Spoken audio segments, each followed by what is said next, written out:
Hej så, alle sammen, velkommen til øvelokalerne. Hvad hedder det? Vi skal lige gå nogle ting igennem. Vi skal komme og sådan noget her, det må helst ikke stå der. Og skrald herover, det skal også ud af butikken, det må heller ikke være der. Sådan en ledning der, som den her, den skal vi lige have rullet sammen, sådan så folk der kommer og bare skal ind og spille klaver eller trommer. Så jeg prøver lige at vise jer, hvordan man gør det. Tog ledningen op sådan her, i hver sin ende, ikke? Det er ligesom et lag, man skal lægge sammen. Og så går man sådan her op i den anden ende, og sådan her, så det ligesom bliver sådan lagt sammen som lag, ikke? Og så får jeg også kunne knude på det sådan her. Det ende, ikke? Pisse fedt. Kommer herop og hænge.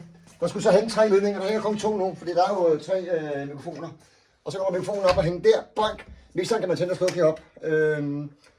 Og højtaleren skal man slukke herop i numsen også. Bagi. Boink. Der er til at slukke her, så man er færdig med at synge og danse, så slukker man lige på den der, så den også er slukket. Tromstikkerne herpå. Og så hvis der står for mange stole herinde, så må man også gerne smide stolen ud. Og så med hensyn til guitarerne, det samme med guitarerne, at lige hive ledningerne ud af guitarerne fra en 5 blandet.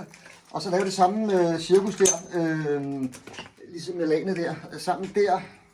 Hvis det nu viser sig, at der er ting og sager, som ikke virker herinde, så skal man altså kontakte mig, eller Thomas og Thomas, eller nogle af de andre musiklærer. Så nu den her pæn her, ikke? Så kan jeg hænge den der, ikke?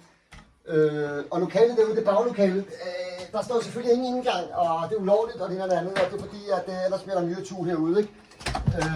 Og der herude der er så alt udstyret bag til at holde koncerter. Så hvis det stikker helt af, og man mangler et eller andet, så bliver man selvfølgelig nødt til at gå ud og kigge med. Så skal man lige have lære med og sådan lidt at være det, ikke? Fordi det er sådan ulovligt det derude, ikke?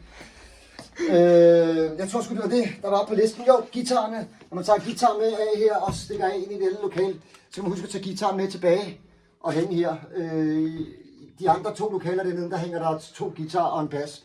I de andre øvrige hernede hænger der kun 1. Så hver gang man tager et eller andet, så skal man ligesom tage det med tilbage.